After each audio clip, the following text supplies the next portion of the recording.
The first ball of the midsummer season had already sorted its women into those who would be seen and those who would not, and Cecily Fenwick sat on a wrought-iron bench at the edge of the gallery, her gloves folded in her lap, watching the sorted ones move through their figures below.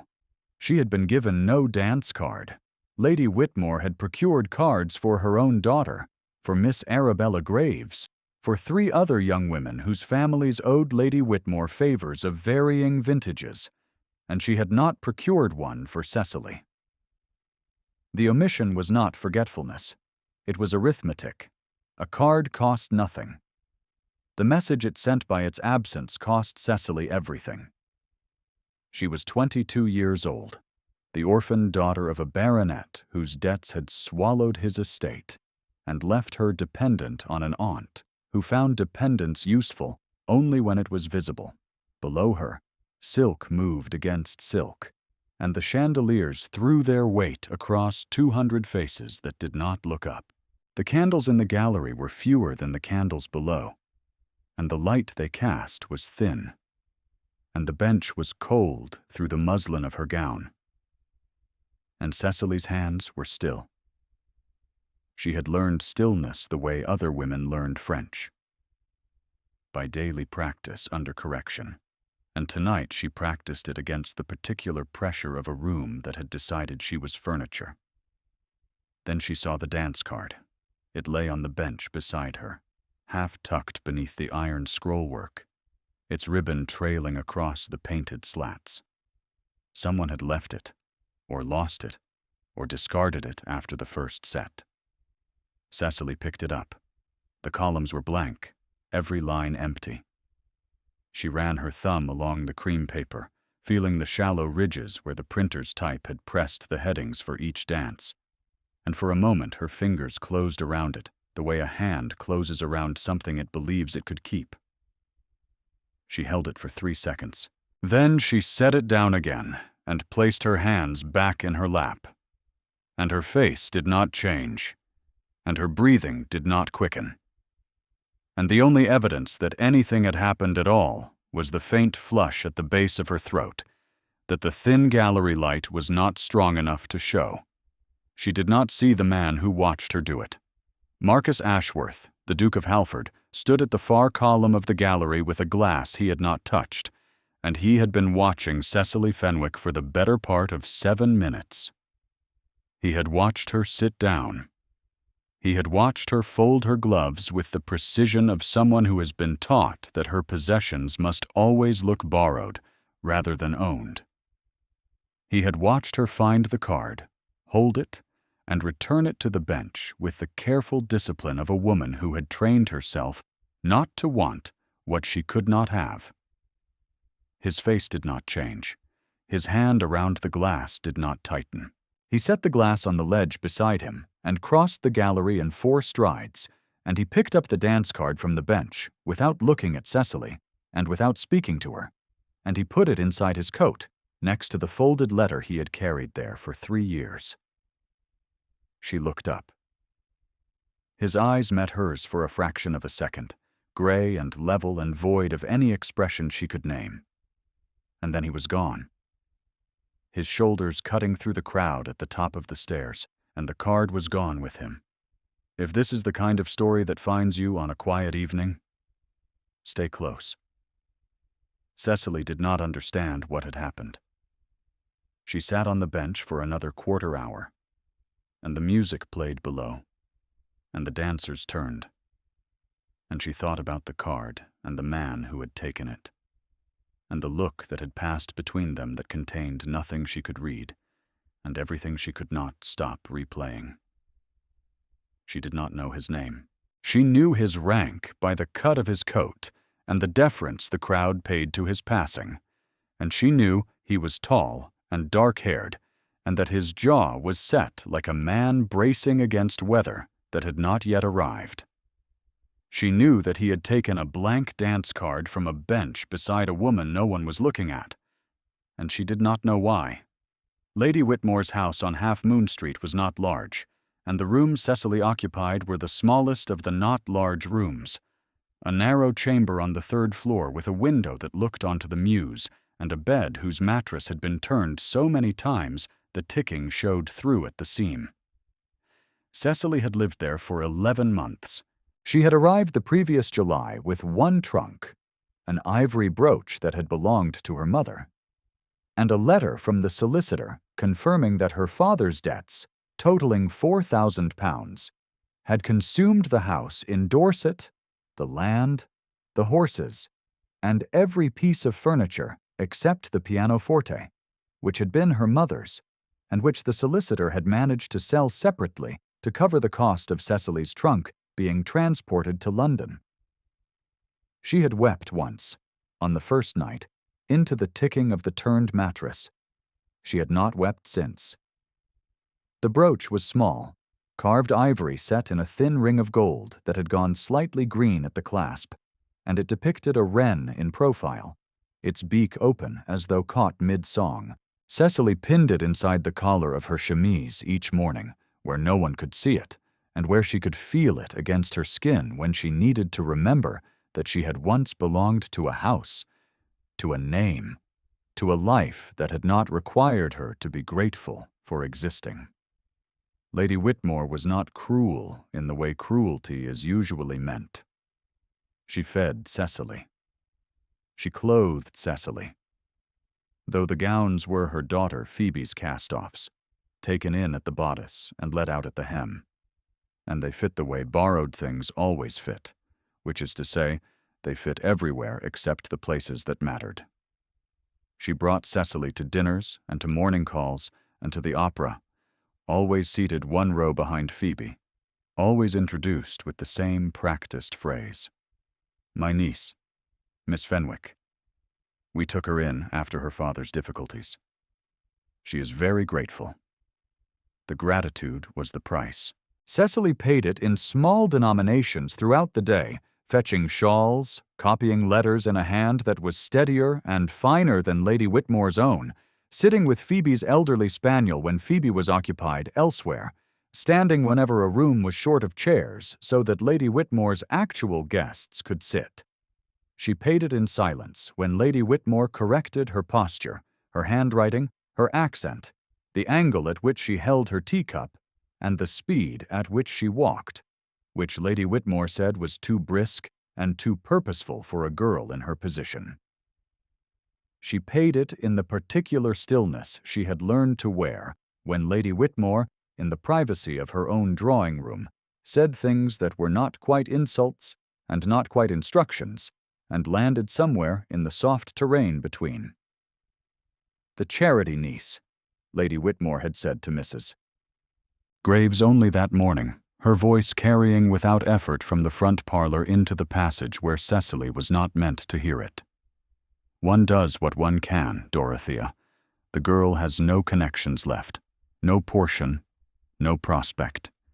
I keep her because her mother was my husband's sister, and because it reflects well on our family to be seen doing something, and I will not pretend otherwise. One cannot make a silk purse." Cecily had stood in the passage with a stack of letters she had been asked to post, and had heard every word, each one landing in the specific place between her ribs where the air goes thin. She had continued to the front door without pausing. The ivory brooch pressed against her collarbone. She touched it once, through the fabric. And then she posted the letters and came back inside and picked up the mending, and did not mention what she had heard. The Duke of Halford called at Half Moon Street on a Tuesday morning, and the household was not prepared. Lady Whitmore received him in the front parlor with Phoebe at her left hand, and Miss Arabella Graves, who had been invited for the express purpose of being displayed, at her right, and Cecily was summoned from the third floor, where she had been mending a torn flounce on one of Phoebe's morning gowns. She came down with her needle still threaded through her cuff, her hair pinned simply, her face composed, wearing a gray muslin that had been Phoebe's 2 seasons ago, and that hung from her shoulders with the particular resignation of a garment that has given up trying to be what it was made for. The Duke stood by the window, He was taller than she remembered, or perhaps the room was smaller. His coat was dark, his cravat tied with a plainness that looked deliberate rather than careless, and his hands were behind his back in the posture of a man who was accustomed to being waited for and who did not enjoy it. Miss Graves was speaking to him about the weather and the Sefton ball in the bright, practiced voice of a woman who had been coached by her mother since the age of 14. He was not listening to Miss Graves. Cecily saw it in the quality of his stillness, the way his gaze moved from the window to the mantelpiece to the door through which she entered, and the transition was immediate and absolute, like a compass finding north. She felt the heat climb her throat before she could stop it, a warmth that started at her collarbones and rose to her jaw and settled there, visible, undeniable, the body saying what the mind would not permit. He looked at her. She looked at the floor. "Miss Fenwick," Lady Whitmore said, gesturing toward the only remaining chair, the small cane-seated one beside the fire screen that listed to the left. "Do sit. You look fatigued." Cecily moved toward the chair. She had nearly reached it when the Duke spoke. "Miss Fenwick will take this seat," he said. His voice was low and without inflection. He stepped aside from the upholstered chair beside the window, the one Lady Whitmore had placed Miss Graves in, and he stood, his hand briefly at the chair's back in a gesture that was not assistance and was not courtesy and was something closer to a command issued through furniture. Miss Graves looked at Lady Whitmore. Lady Whitmore looked at the Duke. Phoebe looked at her hands. Cecily looked at no one. Her pulse was visible at her wrist, a small, urgent flutter beneath the skin that she covered with her other hand. "Your Grace, that is not necessary," she said. "Sit down, Miss Fenwick," he said, and there was no warmth in it, and no gentleness, only the quiet authority of a man who had decided something and would not be moved from it, and the command landed in the room like a stone dropped into still water, and every woman in it felt the ripples. She sat. The cushion was warm from Miss Graves, and the window beside her let in a column of morning light that caught the edge of her jaw and the ridge of the hidden brooch at her collar. The Duke remained standing for the rest of the call, his back against the bookcase, his arms folded, his eyes on the middle distance of the room that happened, consistently and without apparent intention to include the place where Cecily was sitting. Lady Whitmore offered tea. The Duke declined. Miss Graves mentioned the weather again. The Duke said nothing. Phoebe asked whether His Grace intended to stay for the full season, and he said, "That depends," without specifying on what, and his gaze moved briefly to Cecily, and away again in a transit so quick she would have missed it if her body had not been tracking him with the involuntary precision of a woman who knows exactly where a particular person is standing without needing to look. He asked her one question before he left. "The brooch at your collar," he said, though the brooch was hidden inside the fabric, and only the faintest ridge of it showed through the muslin, a detail no one in the room had noticed, and that he should not have been close enough to see. "It is old." "It was my mother's," Cecily said. He nodded once. His hand moved to his breast pocket, a motion so brief it could have been a gesture of nothing, a man adjusting his coat. He left without bowing to Miss Graves, which caused a silence in the room that lasted until the front door closed, and then Lady Whitmore said, "Extraordinary," in a voice that meant she had not yet decided whether to be furious or strategic. And Miss Graves said nothing at all. And Cecily sat in the warm chair by the window and pressed her thumbnail into the arm of it, and breathed. 3 days later, Cecily walked in the park with Phoebe and the elderly spaniel, and she met the Duke's nephew. The boy was 6 years old, dark-haired like his uncle, with the same gray eyes set in a face that had not yet learned to guard them. He was sitting on a bench by the Serpentine with a book he could not read. and a nursemaid who was deep in conversation with a footman 20 yards away, and the bench was damp, and the boy's stockings were muddy at the knee. And he had the particular expression of a child who has been told to sit quietly and is running out of reasons to obey. Cecily stopped. The boy looked up at her with the frank appraisal children give to strangers who might be useful. "I cannot read this," he said, holding out the book. "The words are too long." Cecily looked at the nursemaid, who had not noticed. She looked at Phoebe, who had walked ahead with the spaniel and was examining the daffodils along the bank, with the studied indifference of a young woman who did not wish to be associated with anything her cousin was doing. Cecily sat down beside the boy. The bench was cold and damp through her gown. "Which words?" she said. His name was Frederick. He was the son of the Duke's late sister, Lady Anne, though Cecily did not know this yet.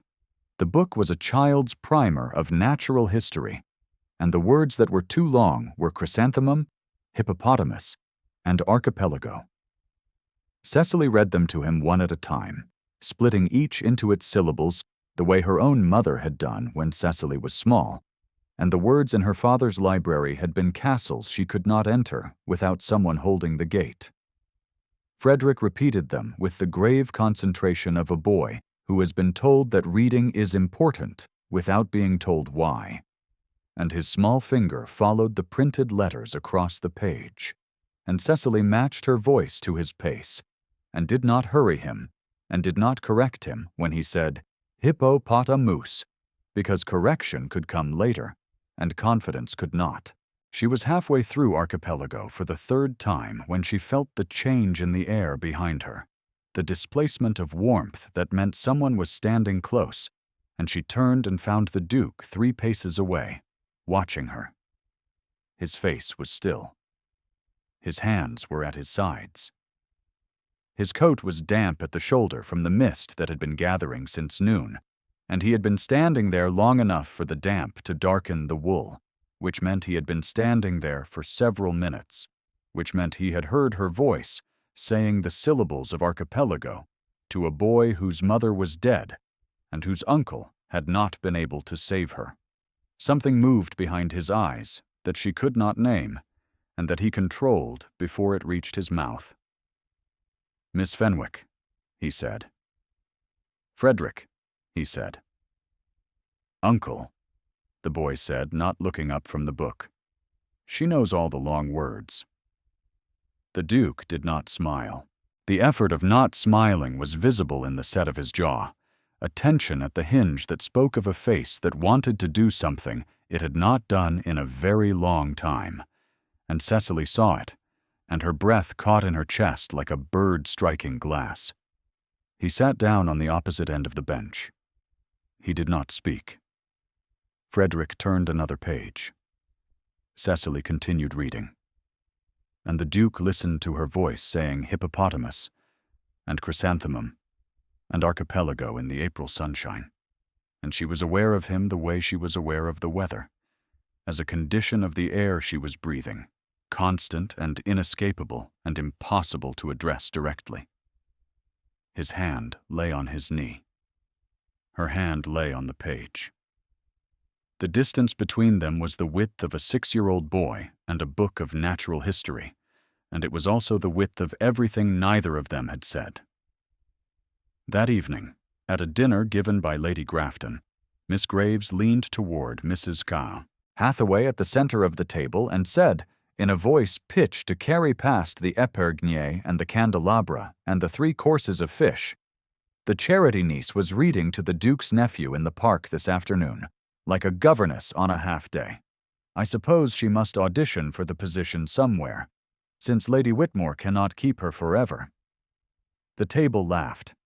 Cecily, seated at the far end between 2 elderly widowers who had been drinking claret since noon, cut her fish and did not look up.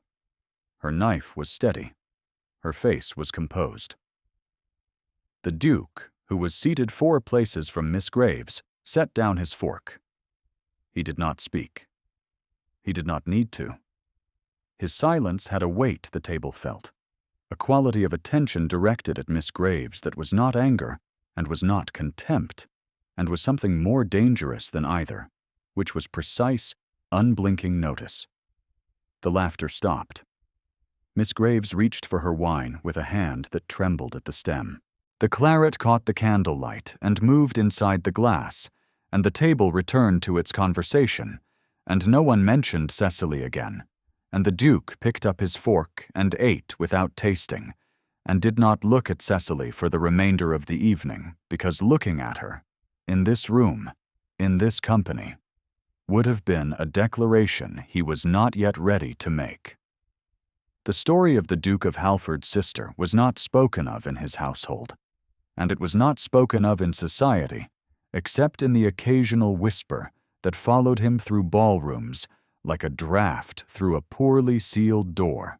Lady Anne Ashworth had been 19 when their mother, the late Duchess, had arranged her marriage to Viscount Selwyn, a man of 40 with 3 estates, an income of £9,000 a year, and a reputation for silence that was described as dignified in drawing rooms, and described as something else entirely by the servants who attended him. Anne had written to her brother on blue paper, asking him, in terms careful enough that he would later understand were the terms of a woman trying to say, "Help me," without using those words, to come home and speak to their mother.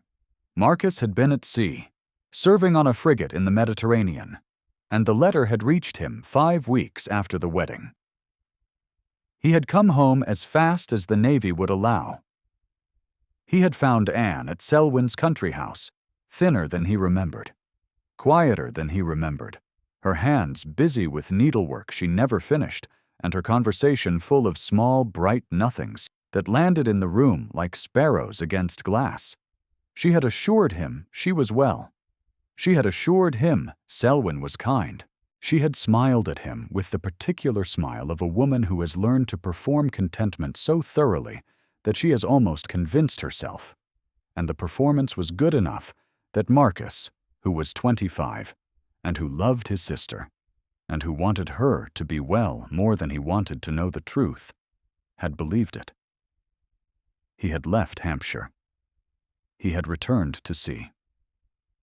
2 years later, Anne was dead of a fever that the physician said was ordinary, and that Marcus knew was not ordinary, because ordinary fevers did not kill women of 21, unless those women had already been worn to translucence by something the physician could not name, and that the household would not discuss. Her letter, the one that had arrived too late, was folded inside his breast pocket. He carried it the way other men carried watches, as a mechanism for measuring time, except his mechanism measured the specific interval between a sister's plea and a brother's failure to act on it, and the interval never changed, and the letter never lightened, and the fold marks in the blue paper had gone soft as cloth. If you have listened this far, it is because you already know what kind of story this is. Stay. You will see it through.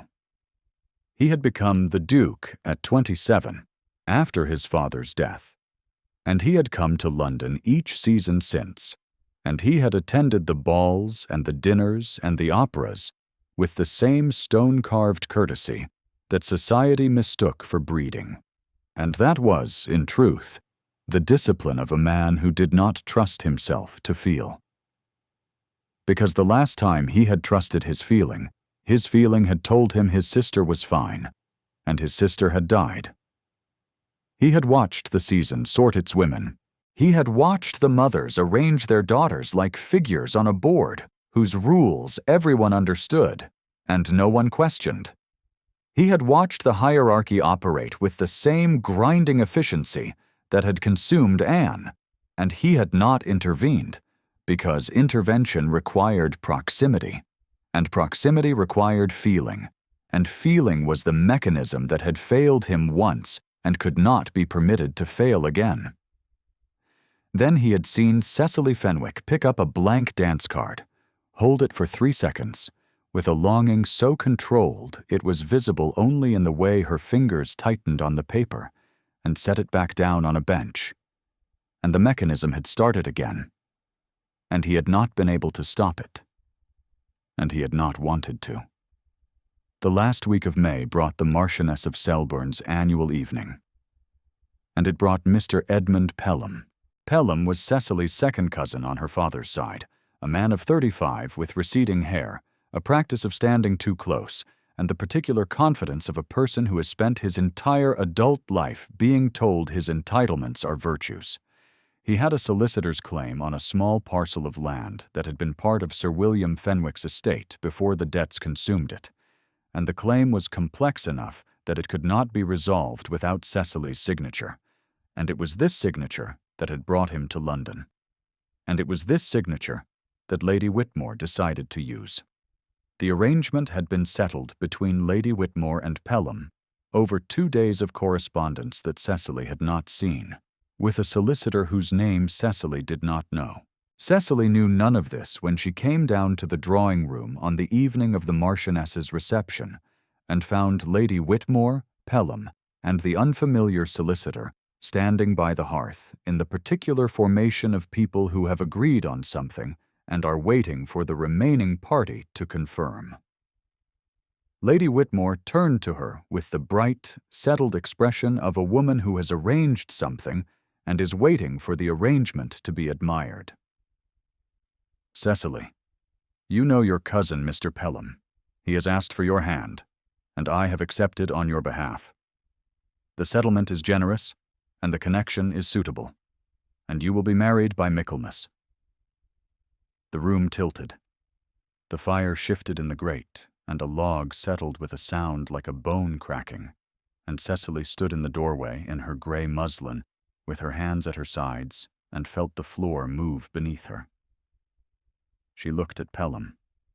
He smiled at her with the relaxed ease of a man collecting what he was owed, his weight settled on his heels, his hands in his waistcoat pockets. She looked at the solicitor, who was examining his watch with the studied disinterest of a professional who had been paid to be present and who would leave when the document was signed. She looked at Lady Whitmore. "I have not agreed to this," Cecily said. Her voice was steady. Her hands were shaking. She put them behind her back, pressing them flat against the door frame where no one could see. "You are under my protection," Lady Whitmore said. She said it the way she said everything, with the smooth, armored certainty of a woman who has never been refused by anyone who depended on her.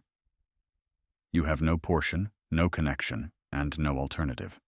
Mr. Pelham is offering you a household and a name, which is more than most charity nieces receive, and I expect you to be sensible about it." The third time, the charity niece, the charity, said in the open, in the drawing-room, with the solicitor as witness, and Pelham smiling his collecting smile, and Lady Whitmore's chin lifted in the particular angle that meant the discussion was concluded and the decision had been made, and the girl in the doorway was expected to be grateful. Cecily's hand found the brooch through her collar. She pressed it once, hard enough to feel the pin against her skin, and the small sharp pain steadied her the way a compass steadies a hand. "I will not marry Mr. Pelham," she said. She said it without raising her voice. She said it without trembling. She said it with the quiet, calibrated directness of a woman who had spent 11 months paying the price of silence and had decided in this room, at this moment, that the price had risen beyond what she could afford, and that there were things she could lose and things she could not lose, and her name signed on a document binding her to a man whose confidence was built on entitlement rather than worth, was a thing she could not lose. Lady Whitmore's face went still. The smoothness cracked briefly, the way a glazed surface cracks when struck. And beneath it Cecily saw something she had not seen before, which was surprise. Genuine surprise. The kind that comes from discovering that a piece of furniture has opinions. "Then you will leave this house by the morning," Lady Whitmore said. "I see," Cecily said, She turned and walked out of the drawing room and up the stairs to the third floor, and sat on the edge of the narrow bed with the turned mattress and the ticking that showed at the seam, and she pressed the ivory brooch against her lips, the carved wren cool and smooth against her mouth, and she closed her eyes and sat very still in the room that was no longer hers, and listened to the house settle beneath her, and did not weep. The farewell ball at Devereux House was the last event of the midsummer season, and the same gallery where Cecily had sat on the wrought iron bench 6 weeks earlier was lit with 300 candles and filled with every family that mattered, and several that pretended to. The beeswax smell was thick enough to taste. Lady Whitmore was there, in emerald silk with diamonds at her throat, with Phoebe at her elbow, and Miss Graves beside her and Mr. Pelham stationed near the punch table with the calm expression of a man who believed the matter was still under negotiation, as though a woman's refusal were a counter-proposal rather than a conclusion. Cecily was not expected. She had left Half Moon Street that morning with her single trunk and the ivory brooch pinned to the inside of her collar, and had gone to the home of Mrs. Hale, the old housekeeper from the Dorset House, who kept 2 rooms above a chandler's shop in Cheapside, and who had wept into her apron when she opened the door, and found Cecily standing on the step with her trunk, and her composed face, and her shoes worn at the heel. Mrs. Hale had pressed her hands and fed her bread and broth, and said, "Your mother would have known what to do, Miss Cecily, and your mother would have done exactly what you did, and your mother would have sat in this kitchen and eaten this broth and not apologized for any of it." Cecily had sat in Mrs. Hale's kitchen and eaten the broth, and watched the light come through the small window above the stove, and she had not expected to see the inside of a ballroom again. The Duke of Halford arrived at Devereux House at 9:30. He walked through the entrance hall with the measured stride of a man who would not be stopped, and the crowd parted for him with a murmur that was half deference and half the recognition that a man who always looked as though he were enduring the evening was tonight looking as though he had come for a reason. He carried nothing visible. Lady Whitmore saw him and moved toward him. Miss Graves straightened her shoulders. He walked past them both. He walked past the punch table where Pelham stood with his glass and his entitlement. He walked past Lord Pembury, the senior peer in attendance, who watched him with the shrewd interest of a man who recognizes the shape of what is about to happen. He walked to the gallery stairs. He climbed them. The ballroom below went quiet by degrees, and by the time he reached the top of the stairs, 300 faces had turned to watch. At the top of the gallery, on the same wrought iron bench where Cecily had sat 6 weeks ago, there was nothing. The bench was empty. The Duke stopped beside it. He reached into his coat. He withdrew a dance card, cream-colored, its ribbon pressed flat from weeks inside a breast pocket where it had lain beside a folded letter on blue paper. He held it where the light could find it. Every line was filled. Every line bore the same name, written in the same steady hand. Halford, Halford, Halford, Halford, Halford. Every dance, every set. Every measure of the evening claimed by a single name that was also a title, that was also a declaration that could not be retracted or revised or qualified. He turned. The room below had gone silent. 300 faces looked up. Lady Whitmore's hand was at her throat, her fingers pressed against the emerald silk, her diamonds throwing small frantic lights across the walls. Miss Graves had gone pale. Pelham had set down his glass, and at the foot of the gallery stairs, in the gray muslin that had been Phoebe's 2 seasons ago, and the ivory brooch that had been her mother's, stood Cecily Fenwick. Mrs. Hale had brought her. The old housekeeper stood 3 steps behind her, in her best wool, her chin high, her eyes bright and wet, her hands clasped in front of her in the posture of a woman who has waited a long time for something she believed in to become something everyone else could see. Cecily looked up at the Duke. He looked down at her. He descended the stairs. Each step was deliberate. Each step carried the weight of a man who understood that what he was doing could not be done halfway, or done quietly, or done with the polished ambiguity the season preferred. He stopped in front of her, in the center of the ballroom, with 300 witnesses and 300 candles, and the silence of a room that understood, all at once, what it was seeing. He held out the card. She took it. She looked at the lines.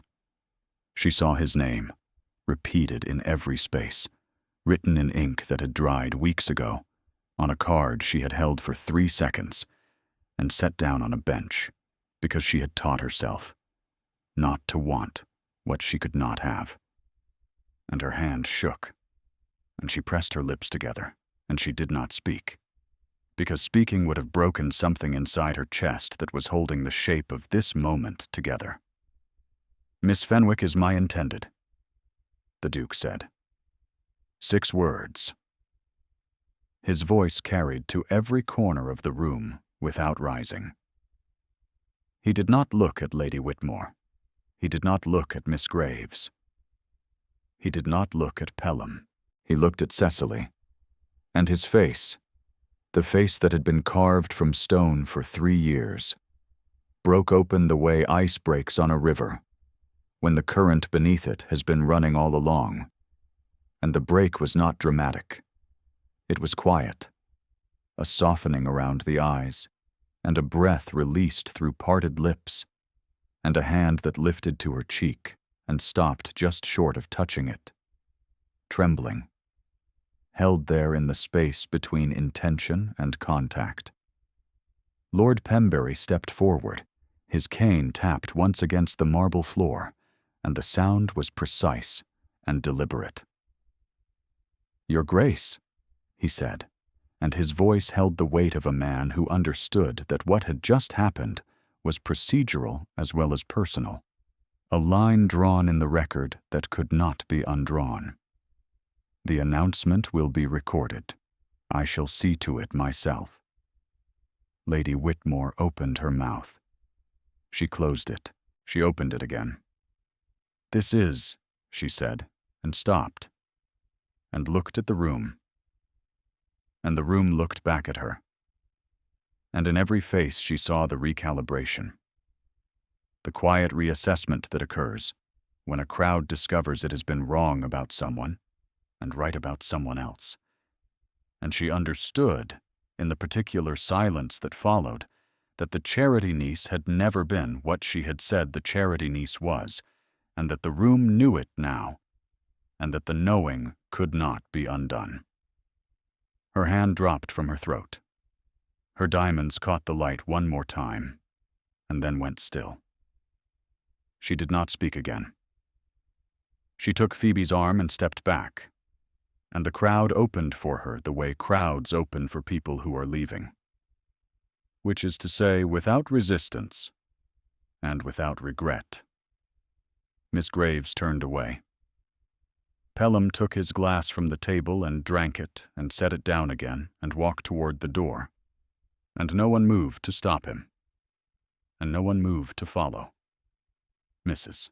Hale, standing near the staircase in her best wool, wiped her eyes with a handkerchief that had been pressed that morning with a flat iron in a kitchen in Cheapside, and said, to no one in particular, "Her mother would have liked him."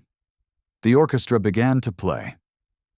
The Duke of Halford's country house stood on a hill in Wiltshire, where the beech trees ran down to a stream that froze in December and thawed in February, and spent the months between reflecting a sky that was never quite the same gray twice. The house was called Ashworth Park, and it was large in the way that old houses are large, not ostentatiously, but accumulatively. Room leading to room leading to room, each one holding the particular warmth of a space that has been lived in long enough to forgive its occupants their silences. Cecily stood at the window of the morning room on the first day of December, her hand on the sill, watching the snow settle on the garden below. The flakes were large and slow, the kind that fall when the air has finally surrendered to the season, and they covered the stone bench beneath the beech tree, and the path to the stream, and the low wall where Frederick liked to sit with his books.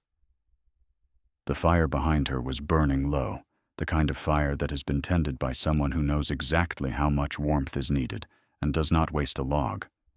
Frederick was on the carpet with a book of natural history, the same book, its spine softened now from use, and he was reading Archipelago aloud. Slowly, each syllable delivered with the concentration of a boy who had been taught by someone patient, and who was reading not because he had been told to sit quietly and read, which was what the nursemaids had told him, but because the words themselves had become companions, which was what Cecily had shown him. The ivory brooch was no longer pinned inside Cecily's collar. It sat on the mantelpiece beside a small cream-colored dance card whose ribbon had been smoothed and whose lines, filled with a single name repeated in steady ink, had become the kind of document that households keep not because it is valuable in any way a solicitor would recognize, but because it is true. Beside the card, a sprig of beech leaves, pressed flat between the pages of a book Frederick had given her from the garden in September, curled slightly at the edges. The Duke came in from the study. He stopped in the doorway. He looked at Cecily by the window, at the snow beyond her, at Frederick on the carpet forming syllables with his mouth. And something in his face settled into the expression of a man who has carried a letter in his breast pocket for 3 years and who has, this morning, placed it in a desk drawer, not because it no longer matters, but because what it measured has been answered. The letter was in the desk drawer in the study. He had placed it there that morning, folded, the blue paper soft at the creases, in the company of a pressed beech leaf Frederick had given him, and a note from Cecily that said only, "Come to tea. Frederick has learned a new word." He crossed the room.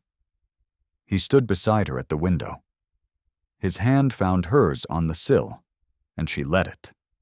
And his fingers closed around hers with the careful pressure of a man who has learned that the things worth holding are the things that chose to stay. The snow fell on the beaches.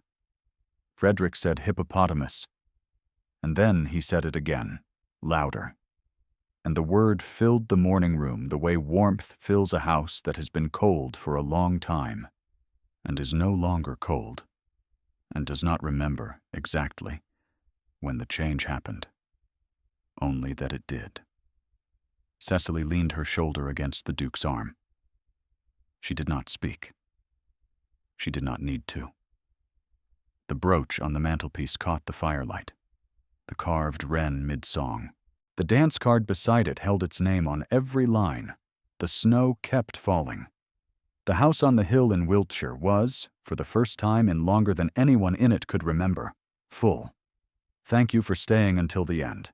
If Cecily's story found you, leave a quiet word and come back when the evening is long, and you need to be reminded that being seen is not the same as being noticed, and that some people do not simply notice you, they claim every line.